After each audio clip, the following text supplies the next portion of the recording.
ಆತ್ಮೀಯ ರೈತ ಬಾಂಧವರೇ, ನಮಸ್ಕಾರ. ಐಸಿಆರ್ ಕೃಷಿ ವಿಜ್ಞಾನ ಕೇಂದ್ರ ಕೊನೆಯಲ್ಲಿ ತಿಪ್ಟೂರು ವತಿಯಿಂದ ಪ್ರತಿ ಮಂಗಳವಾರ ಪ್ರಸಾರವಾಗ್ತಿರುವಂತಹ ಟೆಕ್ ಟಾಕ್ ಟ್ಯೂಸ್ಡೇ ಕಾರ್ಯಕ್ರಮದ 29ನೇ ಸಂಚಿಕೆಗೆ ತಮ್ಮೆಲ್ಲರಿಗೂ ಆತ್ಮೀಯ ಸ್ವಾಗತ.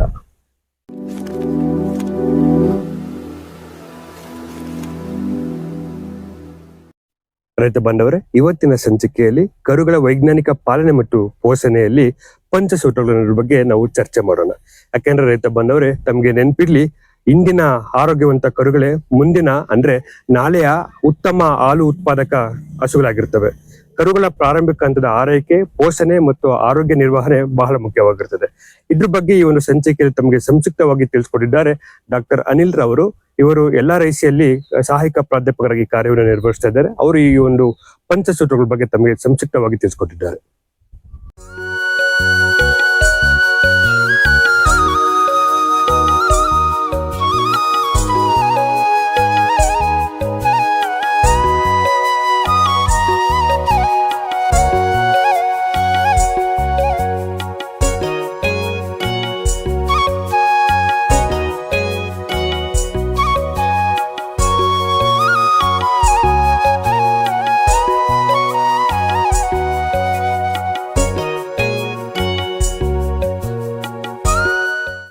ಪ್ರೀತಿಯ ರೈತ ಬಾಂಧವರೇ, ನಮಸ್ಕಾರ. ನನ್ನ ಹೆಸರು ಡಾಕ್ಟರ್ ಅನಿಲ್. ನಾನು ಜಾನುವಾರು ಸಾಕಾಣಿಕಾ ಮತ್ತು ಸಂಶೋಧನಾ ಕೇಂದ್ರ ಕೋನೆಹಳ್ಳಿ ತಿಪ್ಟೂರಿನಲ್ಲಿ ಸಹಾಯಕ ಪ್ರಾಧ್ಯಾಪಕರಾಗಿ ಕೆಲಸ ನಿರ್ವಹಿಸ್ತಾ ಇದ್ದೇನೆ.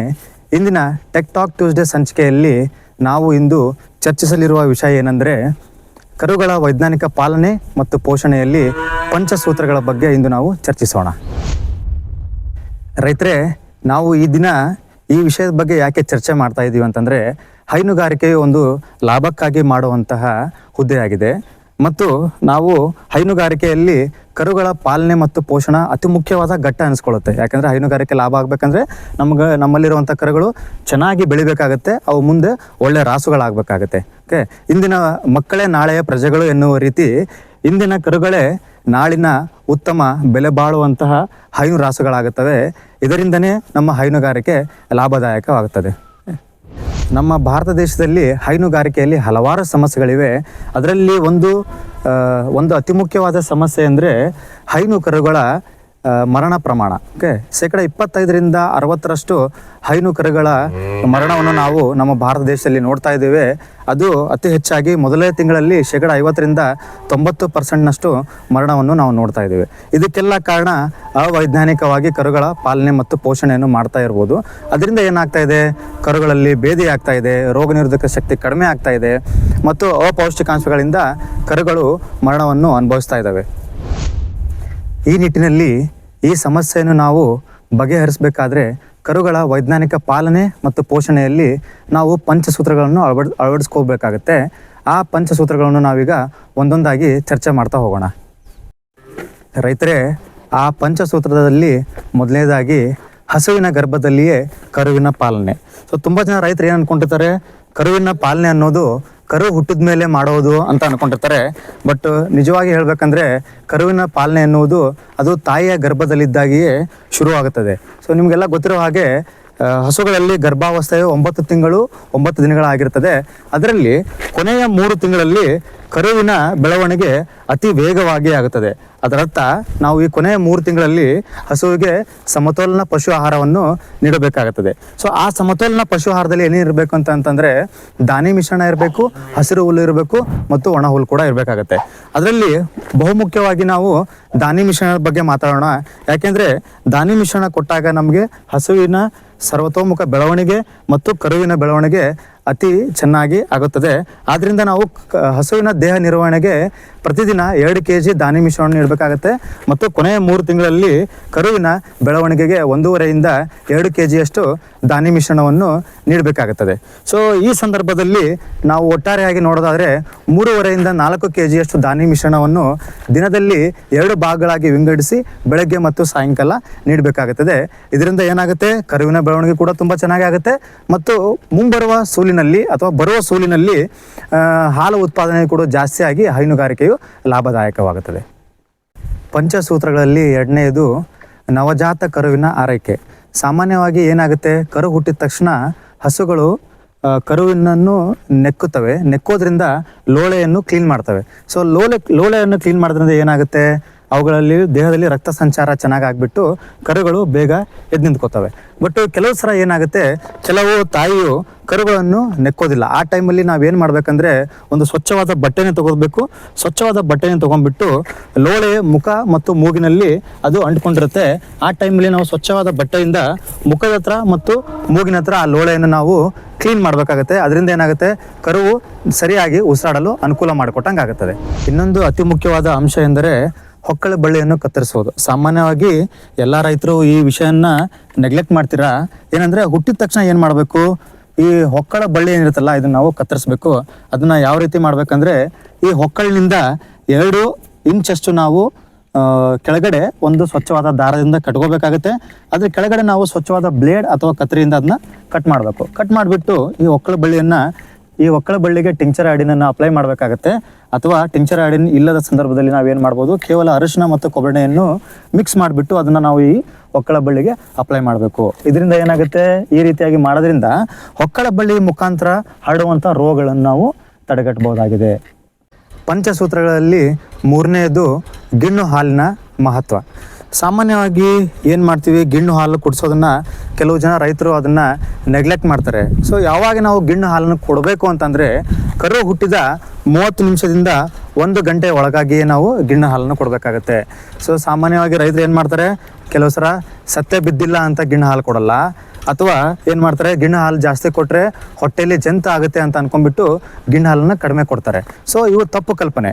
ಸೊ ಏನು ಮಾಡ್ಬೇಕು, ನಾವು ಗಿಣ್ಣು ಹಾಲನ್ನು ಎಷ್ಟು ಬೇಗ ಆಗುತ್ತೆ ಅಷ್ಟು ಬೇಗ ನಾವು ಕುಡಿಸ್ಬೇಕಾಗತ್ತೆ. ಇನ್ನು ಗಿಣ್ಣು ಹಾಲನ್ನು ಎಷ್ಟು ಕುಡಿಸ್ಬೇಕು, ಇದು ಯಾರಿಗೂ ರೈತರಿಗೆ ಅಷ್ಟು ಸರಿಯಾಗಿ ಐಡಿಯಾ ಇರೋದಿಲ್ಲ. ಎಷ್ಟು ಕುಡಿಸ್ಬೇಕು ಅಂತಂದರೆ, ಕರುವಿನ ದೇಹ ತೂಕ ಎಷ್ಟಿರುತ್ತೆ, ಸೊ ಕರುವಿನ ದೇಹ ತೂಕದ 10% ನಾವು ಗಿಣ್ಣು ಹಾಲನ್ನು ನಾವು ಕುಡಿಸ್ಬೇಕಾಗತ್ತೆ. ಸೊ ಫಾರ್ ಎಕ್ಸಾಂಪಲ್ ನೋಡೋದಾದ್ರೆ, ಸೊ ಹುಟ್ಟಿದ ತಕ್ಷಣ ಕರು ಒಂದು 30 kg ಇದೆ ಅಂತಂದರೆ, ಆ 30 kgಯಲ್ಲಿ 10% ಅಂದರೆ 3 kg. ಸೊ 3 kg ಗಿಣ್ಣದ ಹಾಲನ್ನು 3 ಭಾಗಗಳಾಗಿ ವಿಂಗಡಿಸಿ ಬೆಳಗ್ಗೆ, ಮಧ್ಯಾಹ್ನ ಮತ್ತು ಸಾಯಂಕಾಲ ನಾವು ಗಿಣ್ಣದ ಹಾಲನ್ನು ಕುಡಿಸ್ಬೇಕಾಗತ್ತೆ. ರೈತರೇ, ಗಿಣ್ಣು ಹಾಲಿನ ಮಹತ್ವದ ಬಗ್ಗೆ ನಾವು ತಿಳ್ಕೊಳ್ಳೋದಾದರೆ, ಸಾಮಾನ್ಯ ಹಾಲಿನಲ್ಲಿ ಕೇವಲ 3ರಿಂದ 3.5% ಪ್ರೋಟೀನ್ ಇದ್ದರೆ, ಗಿಣ್ಣದ ಹಾಲಿನಲ್ಲಿ 15ರಿಂದ 17% ಪ್ರೋಟೀನ್ ಇರ್ತದೆ. ಮತ್ತು ಹೆಚ್ಚಿನ ಪ್ರಮಾಣದಲ್ಲಿ ಜೀವಸತ್ವಗಳು ಇರ್ತವೆ, ಖನಿಜಾಂಶಗಳು ಇರ್ತವೆ. ಮತ್ತು ಕರುಗಳಲ್ಲಿ ರೋಗ ನಿರೋಧಕ ಶಕ್ತಿಯನ್ನು ಪಡೆಯಬಹುದಾದಂತಹ ಜೀವಕಣಗಳು ಕೂಡ ಗಿಣ್ಣು ಹಾಲಿನಲ್ಲಿ ಇರ್ತವೆ. ಸೊ ಇದರಿಂದ ನಾವು ಸರಿಯಾದ ಪ್ರಮಾಣದಲ್ಲಿ ಗಿಣ್ಣು ಹಾಲು ಕೊಟ್ಟರೆ ಕರುಗಳು ರೋಗ ನಿರೋಧಕ ಶಕ್ತಿ ಹೆಚ್ಚಾಗಿ ಯಾವುದೇ ರೋಗಕ್ಕೆ ತುತ್ತಾಗದಂತೆ ಅತಿ ಆರೋಗ್ಯವಾಗಿ ಬದುಕುತ್ತವೆ. ಇದೇ ಕಾರಣಕ್ಕಾಗಿ ಗಿಣ್ಣದ ಹಾಲನ್ನು ಕರುಗಳ ಅಮೃತ ಅಂತಲೇ ನಾವು ಕರಿಬಹುದು. ಪಂಚಸೂತ್ರಗಳಲ್ಲಿ 4ನೇದು ಕರುಗಳ ಪಾಲನೆ. ಸೊ ನಾವು ಕರುಗಳ ಪಾಲನೆಯನ್ನು 2 ರೀತಿಯಾಗಿ ಮಾಡ್ಬೋದು. ಸಾಂಪ್ರದಾಯಿಕವಾಗಿ ರೈತರು ಏನು ಮಾಡ್ತಾ ಬರ್ತಾ ಇದ್ದಾರೆ, ಕರುವನ್ನು ತಾಯಿ ಜೊತೆಗೆ ಬಿಟ್ಬಿಟ್ಟು ಅದನ್ನು ಪಾಲನೆ ಮಾಡ್ತಾ ಬರ್ತಾ ಇದ್ದಾರೆ. ಅಂದರೆ 3 ತಿಂಗಳವರೆಗೂ ಕರುಗಳು ತಾಯಿಯ ಕೆಚ್ಚಲ ಹಾಲನ್ನು ಕುಡಿದ್ಬಿಟ್ಟು ಬೆಳಿತವೆ. 3 ತಿಂಗಳಾದಮೇಲೆ ಕರುವನ್ನು ತಾಯಿಯಿಂದ ಬೇರ್ಪಡಿಸ್ತೀವಿ. ಸೊ ಈಗ ಏನು ಮಾಡ್ತಾ ಇದ್ವಿ, ಸುಧಾರಿತ ಡೈರಿ ಫಾರ್ಮ್ಗಳಲ್ಲಿ ಏನು ಮಾಡ್ತಾರೆ, ಕರುವನ್ನು ಹುಟ್ಟಿದ ದಿನದಿಂದನೇ ತಾಯಿಯಿಂದ ಬೇರ್ಪಡಿಸ್ತಾರೆ. ಸೊ ಆವಾಗ ಏನು ಮಾಡ್ತೀವಿ ನಾವು, ತಾಯಿಯಿಂದ ಬೇರ್ಪಡಿಸಿದಾಗ ಈ ರೀತಿಯಾಗಿ ಮಿಲ್ಕ್ ಫೀಡಿಂಗ್ ಬಾಟಲ್ ಅಂತ ಬರುತ್ತೆ. ಸೊ ಕರುವಿಗೆ ಎಷ್ಟು ಹಾಲು ಬೇಕೋ ಅಷ್ಟು ಹಾಲನ್ನು ಈ ಮಿಲ್ಕ್ ಫೀಡಿಂಗ್ ಬಾಟಲ್ ತೊಗೊಂಡ್ಬಿಟ್ಟು ಅವುಗಳಿಗೆ ದಿನಕ್ಕೆ 2ರಿಂದ 3 ಬಾರಿ ನಾವು ಕುಡಿಸ್ತಾ ಹೋಗ್ತೀವಿ. ಸೊ ಇದರಿಂದ ಏನು ಲಾಭ ಆಗುತ್ತೆ ಅಂತ ಹೇಳೋದಾದರೆ, ಒಂದು ಏನಾದರೂ ಈಗ ಹಸುಗಳು ಹಾಲು ಕೊಡಬೇಕಂದ್ರೆ ಕರುಗಳ ಮೇಲಿರುವಂಥ ಡಿಪೆಂಡೆನ್ಸಿಯನ್ನು ನಾವು ಕಡಿಮೆ ಮಾಡ್ಬೋದು. ಏನಾಗುತ್ತೆ, ಮುಂದೆ ಏನಾದ್ರು ಅವಘಡ ಸಂಭವಿಸಿ ಕರು ಏನಾದರೂ ಸತ್ತೋದ್ರೆ ಹಸುಗಳು ಹಾಲು ಕೊಡೋದನ್ನು ನಿಲ್ಲಿಸ್ತಾ ಇರ್ತವೆ.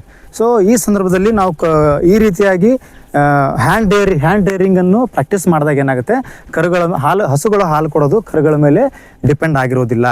ಆಮೇಲೆ ಕರುಗಳು ಜಾಸ್ತಿ ತಾಯಿಯೊಂದಿಗೆ ಒಡನಾಟ ಮಾಡೋದ್ರಿಂದ ಏನಾಗ್ಬೋದು, ಜಂತು ಬಾಧೆ ಆಗ್ಬೋದು ಅಥವಾ ಬೇರೆ ಯಾವುದೋ ರೋಗಗಳು ಬರ್ಬೋದು. ಆ ರೋಗಗಳನ್ನು ಕೂಡ ನಾವು ತಡೆಗಟ್ಟಬಹುದು. ಇನ್ನು ಕರುಗಳ ಪಾಲನೆಯಲ್ಲಿ ಮತ್ತೊಂದು ಅಂಶ ಎಂದರೆ ಅವುಗಳ ಆಹಾರ ಪದ್ಧತಿ.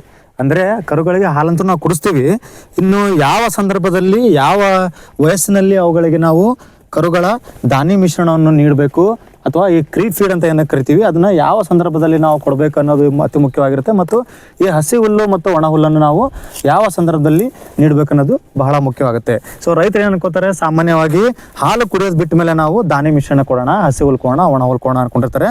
ಅದು ತಪ್ಪಾಗುತ್ತೆ. ಸೊ ಈ ದಾನಿ ಮಿಶ್ರಣ ಅನ್ನೋದು ಪ್ರೋಟೀನ್ ಇರುವಂತಹ ಪದಾರ್ಥ. ಇದನ್ನು ಕೊಟ್ಟಾಗ ಏನಾಗುತ್ತೆ, ಕರುಗಳ ಮೆಲುಕು ಚೀಲ ಅತಿ ಬೇಗವಾಗಿ ಬೆಳವಣಿಗೆ ಆಗುತ್ತದೆ. ಸೊ ಅತಿ ಬೇಗ ಕರುಗಳ ಮೆಲುಕು ಚೀಲ ಬೆಳವಣಿಗೆ ಆದಾಗ ಏನಾಗುತ್ತೆ, ಕರುಗಳು ಸರ್ವತೋಮುಖ ಬೆಳವಣಿಗೆ ಆಗಿ ಕರುಗಳು ಚೆನ್ನಾಗಿ ಬೆಳೆಯುತ್ತೆ. ಅದಕ್ಕೋಸ್ಕರ ನಾವು ಮೊದಲನೇದಾಗಿ ಈ ಕ್ರೀಪ್ ಫೀಡನ್ನು ಕರುಗಳು 15 ದಿನ ವಯಸ್ಸಲ್ಲಿದ್ದಾಗೆ ಕೂಡ ನಾವು ಇಂಟ್ರಡ್ಯೂಸ್ ಮಾಡಬೇಕಾಗುತ್ತೆ. ಸೊ 15 ದಿನ ವಯಸ್ಸಾಗಿದ್ದಾಗ ಒಂದು 50ರಿಂದ 100 ಗ್ರಾಮ್ ಅಷ್ಟು ನಾವು ಕೊಡಬೇಕು. ಇದನ್ನ 3 ತಿಂಗಳ ಅವಧಿವರೆಗೂ ನಾವು ಹೆಚ್ಚಿಸ್ತಾ ಜಾಸ್ತಿ ಮಾಡ್ತಾ ಹೋಗಿ 3 ತಿಂಗಳ ವಯಸ್ಸು ಬಂದಾಗ ಒಂದು 500 ಗ್ರಾಮ್ನಷ್ಟು ದಾನಿ ಮಿಶ್ರಣ ಕೊಡಬೇಕಾಗುತ್ತೆ.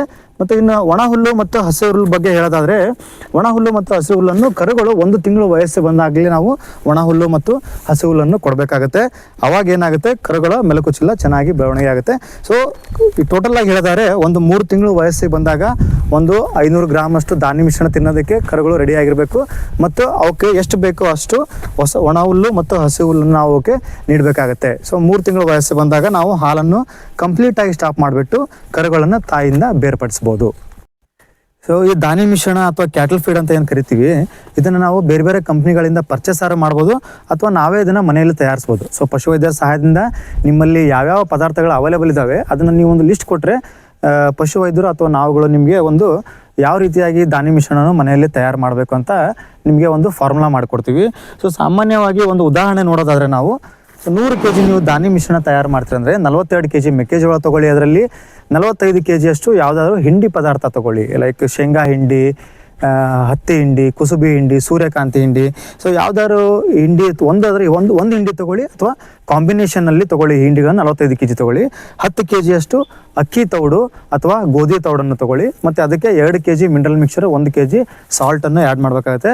ಸೊ ಈ ಎಲ್ಲ ಪದಾರ್ಥಗಳನ್ನು ಸಣ್ಣಾಗಿ ಪುಡಿ ಮಾಡಿ ಅದನ್ನು ಎಲ್ಲ ಪದಾರ್ಥಗಳನ್ನು ಒಟ್ಟಾಗಿ ಮಿಕ್ಸ್ ಮಾಡಿಬಿಟ್ಟು ಅವುಗಳನ್ನು ನಾವು ಕರುಗಳಿಗೆ ಕೊಡ್ಬೋದು. ಅಥವಾ ಈ ರೀತಿಯಾಗಿ ಡೈರೆಕ್ಟಾಗಿ ನೀವು ಕಂಪನಿಗಳಿಂದ ಪೆಲೆಟೆಡ್ ಫಾರ್ಮಲ್ಲಿರೋಂಥ ದಾನಿ ಮಿಶ್ರಣ ಕೂಡ ಪರ್ಚೇಸ್ ಕೂಡ ಮಾಡ್ಬೋದಾಗಿದೆ.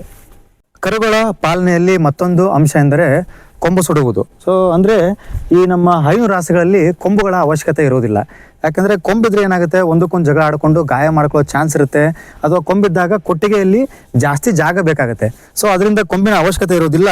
ಅವಾಗ ಏನು ಮಾಡಬೇಕು, ನಾವು ಕೊಂಬು ಸುಡೋದು ಯಾವಾಗ ಸುಡಬೇಕು ಅಂತಂದರೆ 3 ವಾರಗಳ ವಯಸ್ಸಿನ ಒಳಗಡೆನೆ ಪಶುವೈದ್ಯರ ಸಹಾಯದಿಂದ ಈ ರೀತಿಯಾಗಿ ಕೊಂಬು ಸುಡುವಂತಹ ಯಂತ್ರ ಸಿಗುತ್ತೆ. ಅಂದರೆ ಎಲೆಕ್ಟ್ರಿಕ್ ಡಿಸ್ ಬಡ್ಡರ್ ಅಂತ ಕರಿತೀವಿ ನಾವು.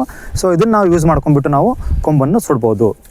ಕರುಗಳ ಪಾಲನೆಯಲ್ಲಿ ಮತ್ತೊಂದು ಅಂಶ ಏನಂದರೆ, ಕರುಗಳ ಕಿವಿಗಳಿಗೆ ಓಲೆಯನ್ನು ಹಾಕುವುದು. ಓಕೆ, ಸೊ ಓಲೆಯನ್ನು ಏನಕ್ಕೆ ಹಾಕ್ತೀವಪ್ಪ ನಾವು ಓಲೆ ಅಂತಂದರೆ, ಅದರ ಕರುಗಳನ್ನು ನಾವು ಅದಕ್ಕೊಂದು ನಂಬರ್ ಕೊಡ್ತೀವಿ. ನಂಬರ್ ಕೊಟ್ಬಿಟ್ಟು ಅದನ್ನು ನಾವು ಐಡೆಂಟಿಫೈ ಮಾಡ್ಬೋದು. ಅದರ ರೆಕಾರ್ಡನ್ನು ನಾವು ಒಂದು ಕಡೆ ನೋಟ್ ಮಾಡ್ಕೋಬೋದು. ರೆಕಾರ್ಡ್ ಕೀಪಿಂಗಿಗೆ ಕಿವಿಗೆ ಓಲೆ ಹಾಕೋದ್ರಿಂದ ಹೆಲ್ಪ್ ಆಗುತ್ತೆ. ಮತ್ತು ಮುಂದೆ ನಾವೇನಾದರೂ ಇನ್ಶೂರೆನ್ಸ್ ಮಾಡಿಸ್ತೀವಿ ಅಂತಂದರೆ ಹೈನು ರಾಸುಗಳಲ್ಲಿ ಇನ್ಶೂರೆನ್ಸ್ ಕ್ಲೇಮ್ ಮಾಡೋಕ್ಕೆ ಈ ಓಲೆ ಅತಿ ಮುಖ್ಯವಾಗಿರುತ್ತೆ. ಹಂಗಾಗಿ ಪಶುವೈದ್ಯರ ಸಹಾಯದಿಂದ ನಾವು ಎಲ್ಲ ಕರುಗಳಿಗೆ 1 ರಿಂದ 2 ತಿಂಗಳ ವಯಸ್ಸಲ್ಲಿ ನಾವು ಕಿವಿಗಳಿಗೆ ಓಲೆಯನ್ನು ಹಾಕಿಸ್ಬೋದು. ಪಂಚಸೂತ್ರಗಳಲ್ಲಿ ಕೊನೆಯದಾಗಿ ಇರುವಂಥ ಸೂತ್ರ ಎಂದರೆ ಜಂತು ಹುಳುಗಳಿಂದ ಸಂರಕ್ಷಣೆ ಮತ್ತು ಲಸಿಕೆಗಳು. ಸೊ ಸಾಮಾನ್ಯವಾಗಿ ರೈತರು ಏನು ಮಾಡ್ತಾರೆ, ಜಂತು ಹುಳುವಿನ ಔಷಧಿ ಹಾಕೋದನ್ನು ತುಂಬ ನೆಗ್ಲೆಕ್ಟ್ ಮಾಡ್ತಾರೆ. ಸೊ ಅದಕ್ಕೆ ಜಾಸ್ತಿ ಇಂಪಾರ್ಟೆನ್ಸ್ ಕೊಡೋದಿಲ್ಲ. ಸೊ ಅವಾಗ ಏನಾಗುತ್ತೆ, ಹೊಟ್ಟೆಯಲ್ಲಿ ಜಂತು ಹುಳುಗಳು ಬೆಳವಣಿಗೆ ಆಗ್ತವೆ. ಏನೇ ಆಹಾರ ಈ ಕರುಗಳು ತಿಂದರೂ ಕೂಡ ಎಲ್ಲ ಪೌಷ್ಟಿಕಾಂಶಗಳನ್ನು ಜಂತು ಹುಳುಗಳು ತಿನ್ಕೊಂಡ್ಬಿಟ್ಟು ಕರುಗಳ ಬೆಳವಣಿಗೆ ಆಗಲ್ಲ. ಕರುಗಳ ಬೆಳವಣಿಗೆ ಕುಂಠಿತ ಆಗುತ್ತೆ. ಅದಕ್ಕೋಸ್ಕರ ಏನು ಮಾಡ್ಬೇಕು, ನಾವು ಕರುಗಳಿಗೆ ರೆಗ್ಯುಲರ್ ಆಗಿ ನಾವು ಜಂತಿನ ಔಷಧಿ ಹಾಕೋದನ್ನು ರೂಢಿ ಮಾಡ್ಕೋಬೇಕು. ಯಾವ ರೀತಿಯಾಗಿ ಪದ್ಧತಿಯನ್ನು ನಾವು ಅಳವಡಿಸ್ಕೋಬೇಕಂದ್ರೆ, ಮೊದಲನೇ ಜಂತಿನ ಔಷಧಿ ನಾವು ಯಾವಾಗ ಹಾಕ್ತೀವಿ ಅಂದರೆ ಆ ಕರುಗಳು ಕೇವಲ 15 ದಿನ ವಯಸ್ಸಿದ್ದಾಗೆ ಹಾಕ್ತೀವಿ. ಆಮೇಲೆ ಮೊದಲು 3 ತಿಂಗಳು ನಾವು ಪ್ರತಿ 15 ದಿವಸಕ್ಕೆ ಒಂದ್ಸರಿ ನಾವು ಜಂತಿನ ಔಷಧಿನ ಹಾಕಬೇಕಾಗುತ್ತೆ. ಇನ್ನು 3 ತಿಂಗಳಿಂದ 6 ತಿಂಗಳು ವಯಸ್ಸಾದಾಗ ಪ್ರತಿ 1 ತಿಂಗಳಿಗೆ ಒಂದ್ಸರಿ ಜಂತಿನ ಔಷಧಿನ ಹಾಕಬೇಕಾಗುತ್ತೆ. ಇನ್ನು 6 ತಿಂಗಳಿಂದ ಜೀವಿತಾವಧಿವರೆಗೂ ಪ್ರತಿ 3 ತಿಂಗಳಿಗೊಮ್ಮೆ ಅಥವಾ ಪ್ರತಿ 6 ತಿಂಗಳಿಗೊಮ್ಮೆ ಜಂತಿನ ಔಷಧಿನ ಹಾಕಬೇಕಾಗುತ್ತೆ. ಇನ್ನು ಈ ಜಂತಿನ ಔಷಧಿಯಲ್ಲಿ ಹಲವಾರು ಕಂಪನಿಗಳು ಬೇರೆ ಬೇರೆ ಹೆಸರಲ್ಲಿ ಜಂತುನಾಶಕ ಔಷಧಿಗಳನ್ನು ಕೊಡ್ತಾರೆ. ಸೊ ಅದನ್ನು ನಾವು ಪಶುವೈದ್ಯರ ಸಲಹೆ ಮೇರೆಗೆ, ಅದು ಲಿಕ್ವಿಡ್ ಫಾರ್ಮಲ್ಲಾದರೂ ಇರುತ್ತೆ ಅಥವಾ ಟ್ಯಾಬ್ಲೆಟ್ ಫಾರ್ಮಲ್ಲಾದರೂ ಇರುತ್ತೆ, ಪಶುವೈದ್ಯರ ಸಲಹೆ ಮೇರೆಗೆ ನಾವು ನಾವು ಜಂತು ಹುಳುವಿನ ನಾಶಕ ಔಷಧಿಯನ್ನು ಕರುಗಳಿಗೆ ಹಾಕಬೇಕಾಗುತ್ತೆ. ಇನ್ನು ಕರುಗಳು ಆರೋಗ್ಯವಾಗಿ ಬೆಳವಣಿಗೆ ಆಗಬೇಕಂದ್ರೆ ಅವುಗಳಿಗೆ ರೋಗಗಳು ಬರದಂತೆ ತಡೆಗಟ್ಟೋಕ್ಕೋಸ್ಕರ ಲಸಿಕೆಗಳು ನಾವು ಹಾಕಬೇಕಾಗುತ್ತೆ. ಸೊ ಹಲವಾರು ಲಸಿಕೆಗಳಿದ್ದಾವೆ, ಈಗಾಗಲೇ ನೀವು ಹಾಕ್ಸಿರ್ಬೋದು ನಿಮ್ಮ ದೊಡ್ಡ ದೊಡ್ಡ ಹಸುಗಳಲ್ಲಿ. ಸೊ ಉದಾಹರಣೆ ಹೇಳಬೇಕಂದ್ರೆ ಕಾಲು ಮತ್ತು ಬಾಯಿ ರೋಗದ ಲಸಿಕೆ ಇರ್ಬೋದು, ಚರ್ಮಗಂಟು ರೋಗದ ಲಸಿಕೆ ಇರ್ಬೋದು, ಗಂಟಲು ಬೇನೆಯ ಲಸಿಕೆ ಇರ್ಬೋದು, ಅಥವಾ ಕಂದು ರೋಗದ ಲಸಿಕೆ ಇರ್ಬೋದು. ಸೊ ಈ ಎಲ್ಲ ಲಸಿಕೆಗಳನ್ನು ನಾವು 4 ತಿಂಗಳ ಮೇಲ್ಪಟ್ಟ ಕರುಗಳಲ್ಲಿ ನಾವು ಹಾಕಿಸ್ಬೋದು. ಸೊ ಪಶುವೈದ್ಯರ ಸಲಹೆ ಮೇರೆಗೆ ನೀವು ಈ ಲಸಿಕೆಗಳನ್ನು ರೆಗ್ಯುಲರ್ ಆಗಿ ಕರುಗಳಿಗೆ ಹಾಕಿಸ್ಬೇಕಾಗತ್ತೆ.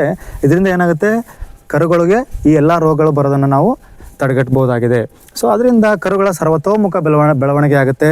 ಸೊ ಸರ್ವತೋಮುಖ ಬೆಳವಣಿಗೆಯಿಂದ ಕರುಗಳು ಚೆನ್ನಾಗಿ ಬೆಳೆದ್ಬಿಟ್ಟು ಮುಂದೆ ಒಂದು ಉತ್ತಮ ರಾಸವಾಗಿ ಬೆಳವಣಿಗೆ ಆಗುತ್ತೆ. ಅಂದರೆ ಸರಿಸುಮಾರು ನಾವು ಈಗ ಮೇಲೆ ತಿಳಿಸಿರುವಂಥ ಎಲ್ಲ ಪಂಚಸೂತ್ರಗಳನ್ನು ನೀವು ಅಳವಡಿಸ್ಕೊಂಡ್ರೆ ಕೇವಲ 1 ವರ್ಷ ವಯಸ್ಸಿನಲ್ಲಿ ಕರುಗಳು 180ರಿಂದ 200 kgಯಷ್ಟು ದೇಹ ತೂಕವನ್ನು ಹೊಂದ್ತವೆ. ಮತ್ತು ಕೇವಲ 1 ವರ್ಷದಲ್ಲಿ ಅವು ಪ್ರೌಢಾವಸ್ಥೆಗೆ ಬಂದು ಬೆದೆಗೆ ಬರ್ತವೆ.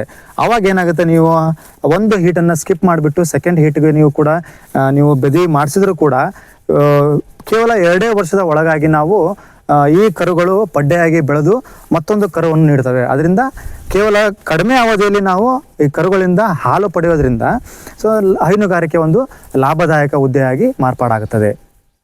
ಸೊ ರೈತ ಬಾಂಧವರೇ, ಸೊ ಇಷ್ಟೊತ್ತು ತಿಳಿಸ್ಕೊಟ್ಟಿರುವಂಥ ಪಂಚಸೂತ್ರಗಳನ್ನು ಕರುಗಳ ವೈಜ್ಞಾನಿಕ ಪಾಲನೆ ಮತ್ತು ಪೋಷಣೆಯಲ್ಲಿ ನೀವು ಅಳವಡಿಸ್ಕೊಳ್ಳಿ. ಇದರ ಮೇಲೂ ಏನಾದರೂ ಹೆಚ್ಚಿಗೆ ನಿಮಗೆ ಸಂಶಯ ಇದ್ದರೆ ನನ್ನ ಕಾಂಟ್ಯಾಕ್ಟ್ ನಂಬರನ್ನು ಕೊಟ್ಟಿರ್ತೀನಿ. ನನ್ನ ದೂರವಾಣಿ ಸಂಖ್ಯೆ ಹೀಗಿರುತ್ತೆ 7353923875. ಸೊ ಈ ನಂಬರ್ಗೆ ನೀವು ಸಂಪರ್ಕಿಸುವ ಮೂಲಕ ನಿಮ್ಮ ಬೇರೆ ಯಾವುದಾದ್ರು ಸಮಸ್ಯೆಗಳು ಅಥವಾ ಇದೇ ವಿಷಯದ ಬಗ್ಗೆ ಏನಾದರೂ ಹೆಚ್ಚಿಗೆ ಚರ್ಚೆ ಮಾಡೋದಿದ್ದರೆ ನೀವು ನನಗೆ ದೂರವಾಣಿ ಮುಖಾಂತರ ನನಗೆ ಸಂಪರ್ಕಿಸ್ಬೋದು. ಎಲ್ಲ ರೈತ ಬಾಂಧವರಿಗೆ ಕೊನೆಯದಾಗಿ ನಮಸ್ಕಾರ. ನೋಡಿದ್ರಲ್ಲ ವೀಕ್ಷಕರೇ, ಇಷ್ಟೊತ್ತು ನಾವು ಕರುಗಳಲ್ಲಿ ಯಾವ ರೀತಿ ವೈಜ್ಞಾನಿಕ ಪಾಲನೆ ಮತ್ತು ಪೋಷಣೆಯನ್ನ ಮಾಡ್ಕೊಬೇಕು ಅನ್ನೋದ್ರ ಬಗ್ಗೆ ತಮಗೆ ಡಾಕ್ಟರ್ ಅನಿಲ್ ಅವರು ಸಂಕ್ಷಿಪ್ತವಾಗಿ ತಿಳಿಸ್ಕೊಟ್ಟಿರ್ತಾರೆ. ಸೊ ಅದ್ರ ಬಗ್ಗೆ ಗಮನ ಹರಿಸಿ ತಮ್ಮ ಕರುಗಳ ಆರೈಕೆಯನ್ನ ಮಾಡಿ ಅಂತ ಕೇಳ್ಕೊಂತ ಮುಂದಿನ ಸಂಚಿಕೆಯಲ್ಲಿ ಮತ್ತೊಂದು ವಿಷಯದ ಬಗ್ಗೆ ಭೇಟಿ ಮಾಡೋಣ. ಧನ್ಯವಾದಗಳು.